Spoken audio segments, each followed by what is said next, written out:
Media మిత్రులందరికీ నమస్కారం. ఈ కాంగ్రెస్ ప్రభుత్వం గ్యారంటీల పేరు మీద గారడి చేస్తూ ఏ ఒక్క హామీ కూడా నెరవేర్చకుండా ఈ రాష్ట్రాన్ని అన్ని రంగాల్లో దివాలా తీస్తా ఉంది. రైతులు ఆత్మహత్యలు చేసుకుంటున్నారు, బిల్డర్స్ ఆత్మహత్యలు చేసుకుంటున్నారు, పేదవాళ్ళు బతికే పరిస్థితే లేదు.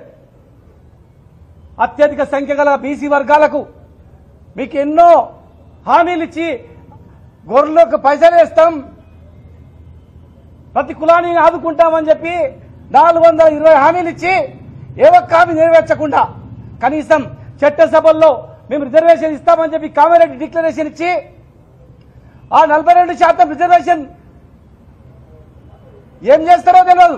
కానీ దానికన్నా ముందు బీసీ సమాజాన్ని అవమానపరిచే రీతిలో కులాల పంచాయతీ పెట్టి మతాల పంచాయతీ పెట్టి ముస్లింలను బీసీలలో చూస్తూ మీరు చాలా తక్కువ సంఖ్య ఉన్నదని చెప్పి ఇలా అవమానపరిచే రీతిలో అసెంబ్లీలో పెట్టి అసెంబ్లీ వేదికగా చట్టాన్ని తీయకుండా సవరించకుండా చట్టం ద్వారా చేస్తామని ఏ మాట చెప్పకుండా మీరు గిద్దే ఉండరని ఆ వేదిక ద్వారా సమాజం చెప్పి అవమానపరిచేటట్టు చేసిరని చెప్పి ఈరోజు బీసీ సమాజం వీళ్ళందరూ కూడా బాధపడతా ఉన్నారు. మేము హెచ్చరిస్తా ఉన్నాం. ఇవాళ మేము వాటి అడిగేది మీరు ఏదో స్కీములు పిచ్చమేసినట్లేస్తే మేము అడుక్క తిరిగి లేము. మా ప్రజలు మా యువకులు అందరు కూడా మేల్కొన్నారు. ఈరోజు ఖచ్చితంగా రాజ్యాధికార దిశగానే న్యాయం జరుగుతుంది. మా ఓట్లతో గద్దెనెక్కి వాళ్ళు అడుక్కొని మేము అడుక్కొని తినే పరిస్థితి లేము. మీరు ఇస్తున్న హామీ ఇవాళ 42% అంటే యాక్చువల్ గా మేమెంతనో మామంతా 52%, 60% జనాభా. బీహార్లో 52 నుంచి 67% వచ్చింది. బీహార్లో ఈరోజు క్లియర్ గా సకల జిల్లా సర్వేలో కూడా 52% బీసీలు ఉన్నారని చెప్పి ఉంది మీ దగ్గర. కావాలంటే దమ్ముంటే మీ ప్రభుత్వానికి బహిర్గతం చేయండి, ఆ సర్వే రిపోర్ట్ బహిర్గతం చేయండి. దమ్ముంటే మీ సర్వే రిపోర్ట్ కరెక్ట్ అంటే మీరు ఎవరొస్తారు రండి, ఏ గ్రామానికైనా పోదాం. 100% అయిందా చూద్దాం. మీరు ఇచ్చిన నివేదికను ఆ ఊర్లో పెడదాం. కరెక్ట్ ఉంటే మీరేం చెప్తుంది. ఇలా ఎక్కడ కూడా పోలేదు.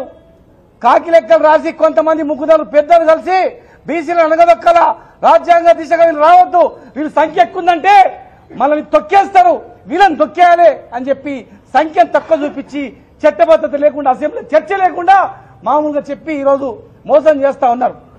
ఈరోజు బీసీ జనాభా ఈరోజు రైతులు ఎవరు హ్యాపీగా లేడు, ఏ కులం హ్యాపీ లేదు తెలంగాణలో మీరు చేసిన మోసానికి. కానీ ఇలా బీసీలు అవమానపరిచే రీతిలో చేసింది కనుక ఈరోజు మాకు కావాల్సింది తమిళనాడు తరహా మీరు ఏం చేస్తారో తెలియదు. మీరు కేంద్రానికి కాళ్ళు మొక్కుతారా, కొట్లాడతారా, ఎట్లా ఒప్పిస్తారో మీరు అన్న ప్రకారం. యాక్చువల్గా మాకు 52% కావాలి, కానీ మీరు అన్న ప్రకారం 42% అయినా సరే దాన్ని ఖచ్చితంగా వచ్చిన తర్వాతనే ఎలక్షన్లు పెట్టాలి. ఏదో స్టాక్ చూపి ఇగో మేము 42% మందికి టికెట్లు ఇస్తాం, లేదు 50% మందికి టికెట్లు ఇస్తాం, మీరు ఇచ్చుకోండి అంటే కాదు.